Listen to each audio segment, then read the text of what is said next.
అడవులనైనా అయోధ్యనైనా రామయ్యే సీతమ్మకు పేరంటం. రామయ్యే సీతమ్మకు పేరంటం.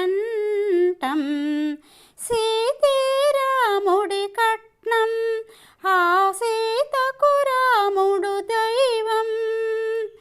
సీత అడిగిన వరమొకటే చిటికెడు పసుపు కుంకుమలే. రాముడు అడిగిన నిధి ఒకటే అది సీతమ్మ సన్నిధే.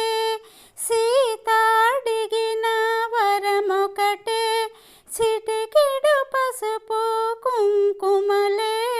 రాముడు అడిగిన నిధి ఒకటే అది సీతమ్మ సన్నిధే. 7 అడుగులు నడిచేది 7 జన్మల కలయికకే. పడతులకైనా పురుషులకైనా ఆ బంధం నూరేళ్ల సౌభాగ్యం. ఆ బంధం నూరేళ్ల సౌభాగ్యం. సీతే